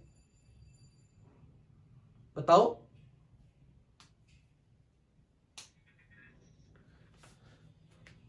अब यहां से मुझे बताओ ये इक्वेशन आपके सामने क्या बन गई, KH is Kw upon Ka is 0.02h²/1 - h। और ये आपने निकाली हुई है वैल्यू, यही तो आई थी 0.02h²/1 - h। सुन रहे हो? Are you connected to me? क्योंकि सब साइलेंट हो जाते हैं। ओके तो अब यहां से मुझे बताओ, क्या मैं सीधे क्वाड्रेटिक सॉल्व कर दूं? पहले h इग्नोर करूंगा, काटा, और यहां से h की वैल्यू निकाली यहां से, और वो वैल्यू 0.1 से छोटी आई यहां से। अब मुझे pH निकालनी थी, लेकिन ये सोल्यूशन आपका किस चीज का सोर्स है, OH माइनस का या H+ का? तो OH माइनस की कंसंट्रेशन क्या बन गई थी? 0.02H, जिसको मैं CH लिख रहा हूं। What is C? C is concentration of an ion which is undergoing hydrolysis, और H को मैंने लिख दिया KW/KA इंटू C का स्क्वायर रूट, क्योंकि ये जो नंबर था KW/K CH²/1 - h, और जब आपने यहां ये वैल्यू पुट की H की, तो वो ये पुट की। क्या आपको ये स्टेप समझ आया? KW/K इंटू C का स्क्वायर रूट क्यों लिखा? तो ये सॉल्व करके आपके पास क्या बन जाएगा? ये था CH² is KH, H is KH/C का स्क्वायर रूट, और इस H की वैल्यू को मैंने यहां पुट किया, तो ये बन गया C इंटू दिस, और ये बन गया C इंटू KW/KA का रूट। ये किसकी कंसंट्रेशन आ गई? OH माइनस की। अगर OH माइनस की कंसंट्रेशन आ गई तो H+ की कंसंट्रेशन क्या आएगी? KW/ concentration of OH minus, which is KW/C into KW/KA का रूट। ये बन जाएगा KW इंटू KA/C का root. This is H+ ion concentration. अब मुझे pH चाहिए, तो pH की वैल्यू होती -log H+। तो अब आप इतनी मुझे ये वैल्यू बताओ कि pH अगर -log H+ आई, तो यहां अगर मैं ये वैल्यू पुट कर दूं -log KW इंटू KA/C इसका रूट, तो मैं हाफ जो एक्सपोनेंट है इसको लिख दूंगा माइनस, जो भी एक्सपोनेंट टर्म है ये कोफिशिएंट बन जाएगी -12 log KW plus log KA minus log C। तो अब मैं इस नंबर को माइनस अगर एडजस्ट कर दूं, ये बन जाएगा half minus log KW, half minus log KA plus log C। What is log KW? Minus log KW की वैल्यू क्या आएगी?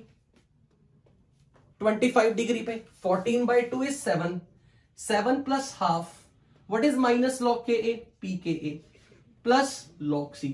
तो अब आप मुझे बताओ, क्या आप वहां पे क्वेश्चन पूरा ऐसे डिराइव करके सॉल्व करके आओगे? क्या जेईई मेंस में एक ही सवाल करोगे सॉल्व पूरे पेपर में? तो मैं तो कभी नहीं रिकमेंड करता कि आप ये इतनी बड़ी डेरिवेशन वहां पे करके आओ, तो मेरी ट्रिक लगाओ आराम से। ये बताओ आपको समझ आई कि वो ट्रिक्स डिराइव कैसे हुई हैं?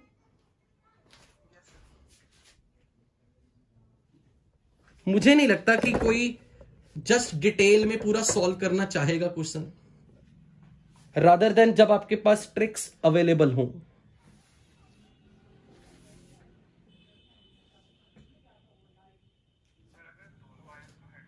करवाऊंगा बाबा, करवाऊंगा, चिंता ना कर, अभी रुक जा, बस केस बाय केस करेंगे। पहले तो ये चीज डिसाइड करो, क्या आपको एनायन का हाइड्रोलिसिस कराना आया?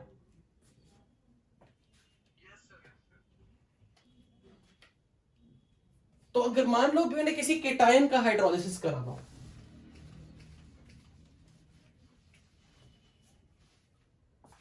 क्या मैं इरेज कर दूं इसे?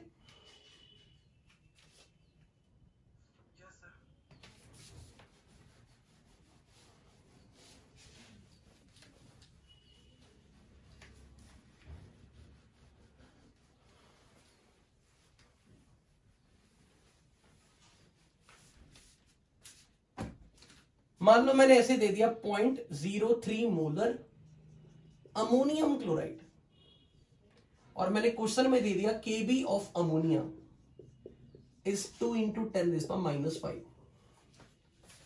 सबसे पहले तो आपको कॉमन सेंस यहां पे पता होना चाहिए। अमोनिया के एक्वस सोल्यूशन का केबी का मतलब है NH4OH का केबी, दे आर सेम।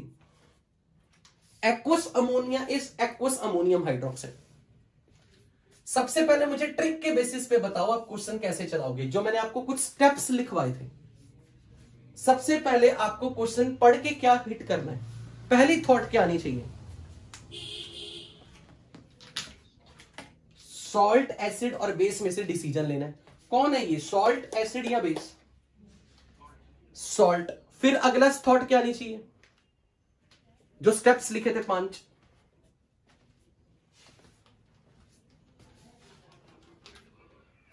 कौन से आयन का हाइड्रोलिसिस होगा? करो डिसाइड। अमोनियम क्लोराइड को डिसोसिएट कराओ रफ में, केटायन का हाइड्रोलिसिस होगा। केटायन का हाइड्रोलिसिस होगा तो फिर अगला पॉइंट क्या लिखा था आपने?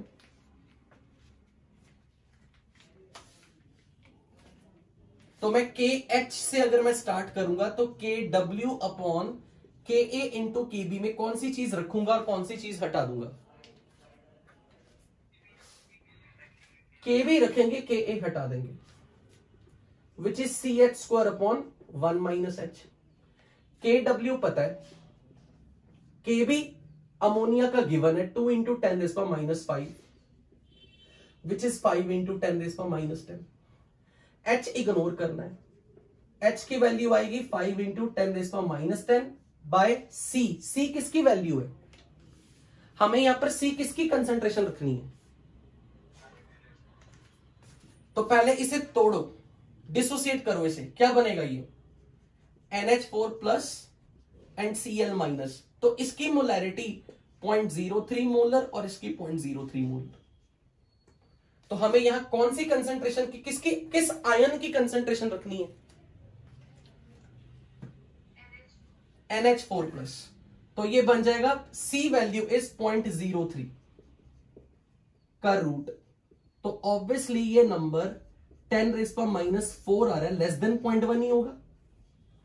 तो क्वाड्रेटिक सॉल्व करने की जरूरत नहीं है, no need to solve quadratic. अब ये बताओ केटायन के हाइड्रोलिसिस से pH A फॉर ऐड होगा या कट होगा?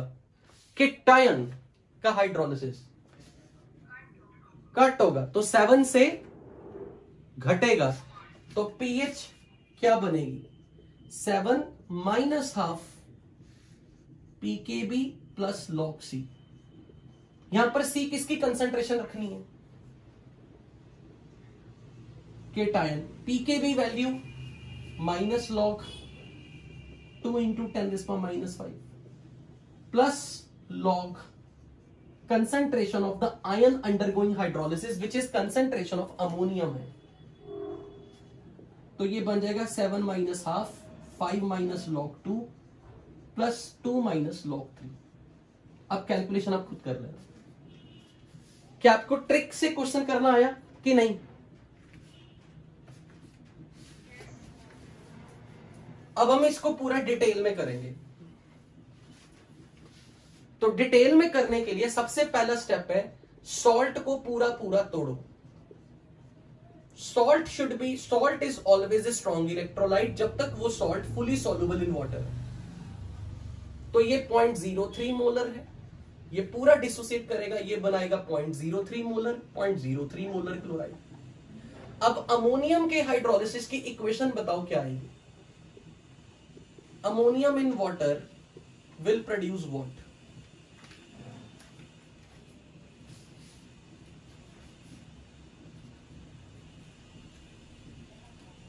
अमोनियम विल लूज, मैं इसको ऐसे भी लिख सकता हूं, it will lose H+ to this. तो अगर इसने H+ लूज किया तो ये क्या बनेगा? अमोनिया।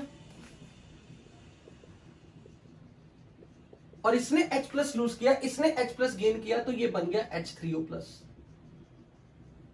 इसलिए कई बार आपको, क्योंकि ये वीक बेस बन रहा है, इसलिए आपको Kb ऐसे दिया जाता है।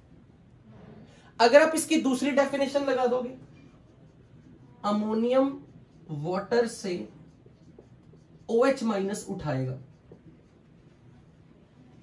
तो ये बनाएगा NH4OH प्लस H प्लस, चाहे आप ऐसे लिख दो। बनने वाला वीक बेस अमोनियम हाइड्रोक्साइड हो या अमोनिया हो, they are synonym. Kb of ammonia और Kb of NH4OH one and the same thing. तो अब अगर मुझे इसकी मोलैरिटी पता है 0.03, तो इक्विलिब्रियम आने तक इसमें से X डिसोसिएट हुआ, तो ये X और ये X बना। X बाय 0.03 को क्या लिखूं? What is X by 0.03? H. What is H? What is the name of H? Degree of hydrolysis. So X की वैल्यू पुट कर दो क्रॉस मल्टीप्लाई करके 0.03H, तो ये बन जाएगा 0.03H, 0.03H, 0.03H। तो KH hydrolysis constant is concentration of ammonium hydroxide into concentration of H plus upon concentration of ammonium ion। क्या बन जाएगा? 0.03H into 0.03H upon 0.03 into 1 minus H।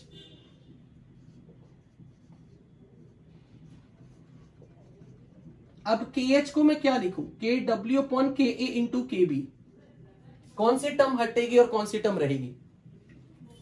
KH is KW upon KA। अब उसको logically समझाओ मुझे। Ammonium is playing the role of acid, तो KH is nothing but, इस इक्वेशन में KH इज नथिंग बट क्या? अमोनियम आयन का KA। अब KA ऑफ अमोनियम को मैं KW अपॉन KB ऑफ किसका लिखूं? इसका कंजुगेट बेस। तो अगर इसमें से H प्लस हटा दूं, H प्लस हटा दूं, तो इसका कंजुगेट बेस कौन है? NH3। वो वैल्यू आपको क्वेश्चन में दी होगी। आपको यह पता लगा स्टेप कैसे लिखा कि मैंने KH को KA ऑफ अमोनियम क्यों लिखा?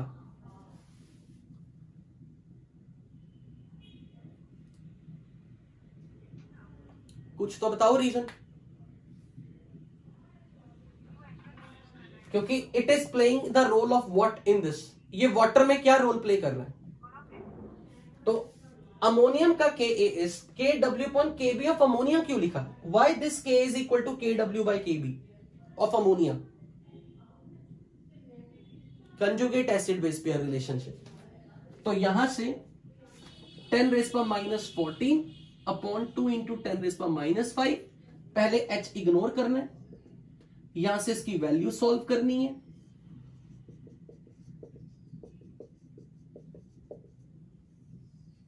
और अगर ये वैल्यू 0.1 से छोटी आई तो फिर क्वाड्रेटिक बना के कुछ नहीं सॉल्व करना, बस ऐसे ही छोड़ देना।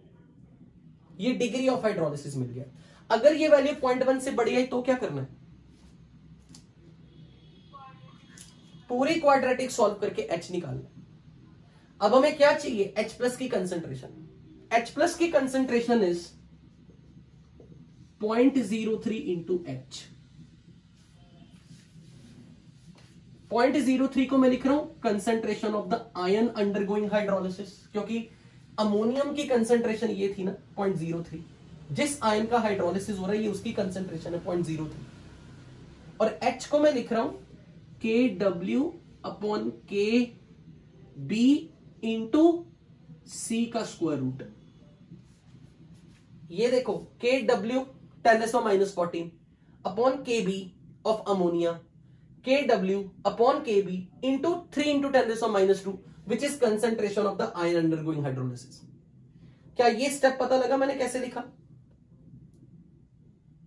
10⁻⁻14 is KW, 2 into 10⁻⁻5 is KB, और 3 into 10⁻⁻2 is molarity of ammonium ion, concentration of the ion. तो ये सॉल्व करके क्या बनेगा? KW into concentration of the ion upon KB का स्क्वायर रूट। तो अब मैं यहां से pH का एक्सप्रेशन बना देता हूं, minus log of concentration of H plus which is minus log of KW into concentration of the ion undergoing hydrolysis upon Kb का रेज टू पावर हाफ, ये बन जाएगा minus half, exponent term coefficient बन जाएगी log Kw plus log concentration of ion minus log Kb, और अगर minus sign अंदर adjust कर दूं तो half minus log Kw minus log concentration of the ion undergoing hydrolysis plus log Kb। तो अब यहां से आप समझ सकते हो कि मैंने ये क्वेश्चन कैसे बनाई, minus half P Kb plus log C, क्योंकि माइनस log C वैसे का वैसे ही है, minus log C, minus plus minus minus log C, पर ये माइनस log Kb को मैंने लिख दिया minus of minus log Kb, मतलब प्लस log Kb को लिख दिया minus of minus log Kb। I hope it's clear to you कि क्यों लिखा, कैसे लिखा, मतलब जिंदा हो?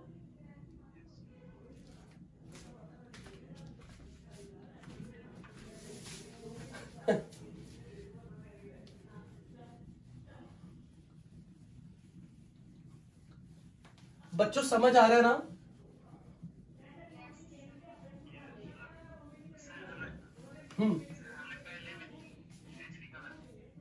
हाँ निकाला था ये वाला, ये तो डिग्री ऑफ हाइड्रोलिसिस निकाल दी। ये मैं एक्चुअली इसलिए निकलवा रहा हूं आपसे, कई बार क्वेश्चन ना सीधा पूछा था find the degree of hydrolysis.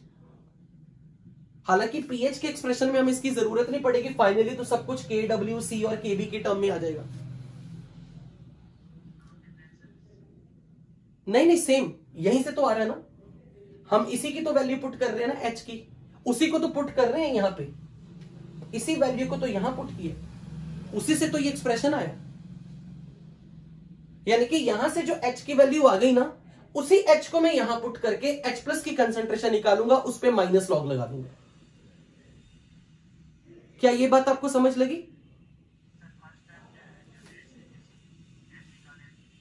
इस H को यहां रख दो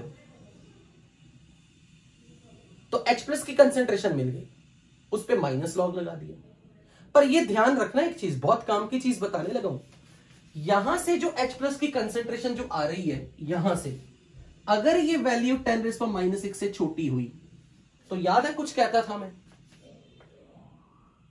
अगर H प्लस की कंसेंट्रेशन, हाँ फिर वाटर से आने वाला H प्लस काउंट करके पूरा क्वाड्रेटिक बना के क्वेश्चन सॉल्व करना पड़ेगा।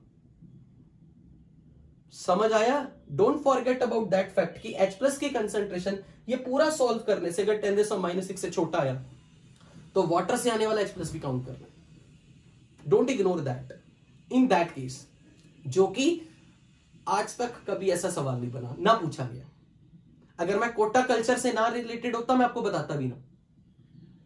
अब लास्ट में मान लो कि आपको मैंने ऐसा क्वेश्चन दे दिया 0.2 मोलर अमोनियम एसीटेट की कंसेंट्रेशन, अमोनियम एसीटेट, अपने पीछे प्लीज माइक बंद करवाओ जल्दी, मैं म्यूट ही कर रहा हूं आपको।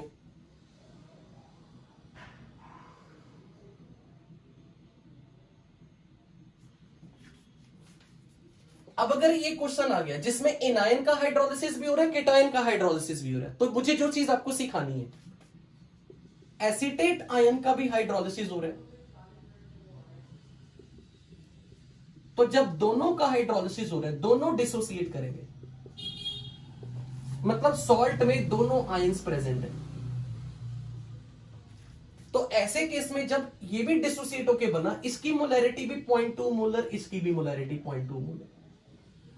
अब इसका भी हाइड्रोलिसिस हो रहा है, इसका भी हाइड्रोलिसिस हो रहा है, तो आप इक्वेशन कैसे लिखोगे? CH3COO minus plus ammonium positive, दोनों का हाइड्रोलिसिस हो रहा है, ये मिलके बनाएगा CH3COOH वाटर में, और NH4 प्लस वाटर से उठाएगा NH4OH। CH3CO माइनस ने वाटर से H प्लस उठाया, अमोनियम ने वाटर में से OH माइनस उठाया, तो लेट्स से इसकी कंसेंट्रेशन 0.2, इसकी कंसेंट्रेशन 0.2, तो इक्विलिब्रियम आने तक इसका डिसोसिएशन हुआ -x, इसका भी -x, और इसका बना x और x। इसका भी पार्शियल डिसोसिएशन, इसका भी पार्शियल डिसोसिएशन, और इन दोनों की कंसेंट्रेशन आ गई XX। तो यहां से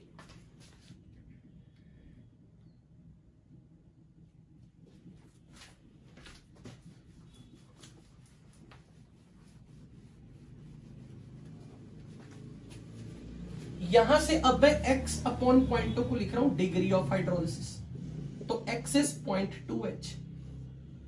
तो मैं ये वैल्यू पुट कर दूंगा 0.2 into 1 minus h, 0.2 into 1 minus h, 0.2h, 0.2h। तो जब मैं KH हाइड्रोलिसिस कांस्टेंट का एक्सप्रेशन लिखूंगा तो ये बनेगा 0.2h into 0.2h upon 0.2 into 1 minus h into 0.2 into 1 minus h। तो 0.2 सब कैंसल, ये बन गया h अपॉन 1 माइनस h का होल स्क्वायर इज KH। यहां पे बहुत बड़ा पॉइंट है आपके समझने के लिए कि KH का square root he h upon 1 minus h।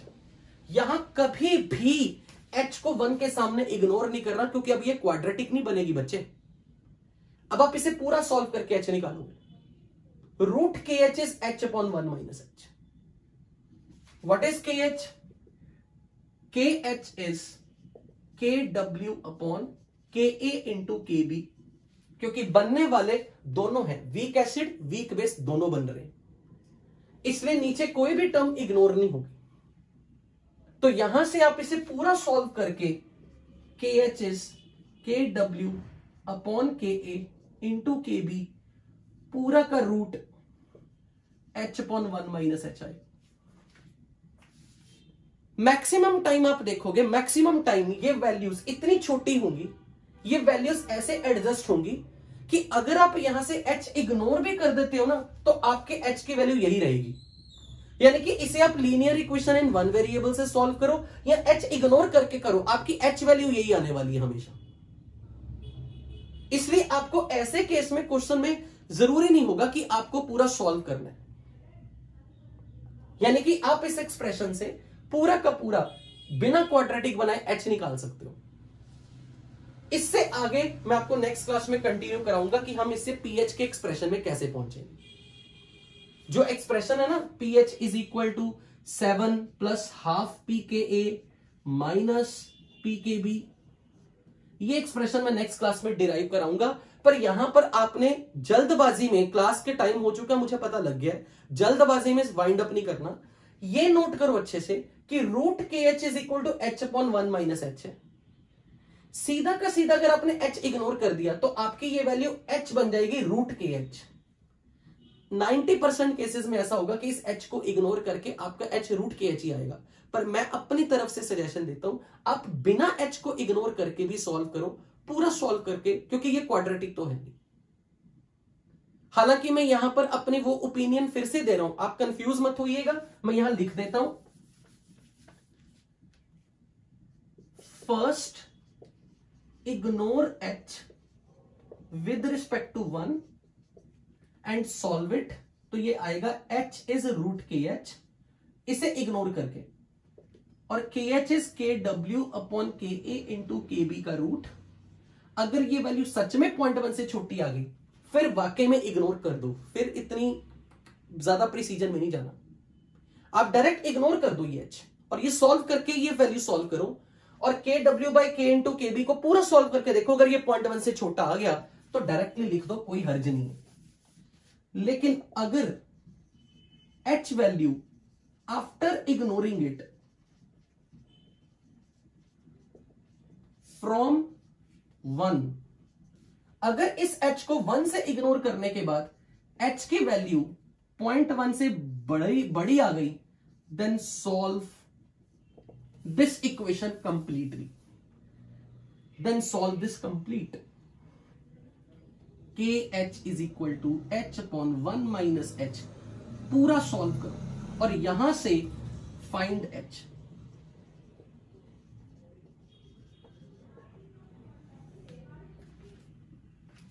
I hope यहां तक आपको सारी चीजें क्लियर हो जानी चाहिए कि आपने क्या क्या स्टेप्स उठाए, कैसे KH से ये इक्वेशन बनाई, रूट लगाया और यहां पर आपने सबसे पहले h इग्नोर करना है और यहां से देखना है कि KH K इंटू KB से जो h की वैल्यू आ रही है, अगर ये वैल्यू 0.1 से छोटी है तो डेफिनेटली आप इसे इग्नोर कर सकते हैं। यदि इस इक्वेशन में h को 1 के सामने इग्नोर करने से 0.1 से बड़ी आ गई h की वैल्यू, इसका मतलब अब आपको h को 1 के सामने इग्नोर नहीं करना।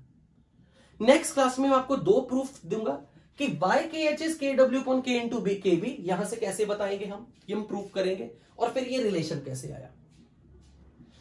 So this was all about today's class.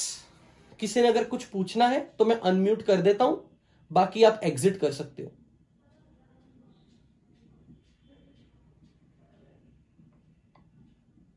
Any doubt?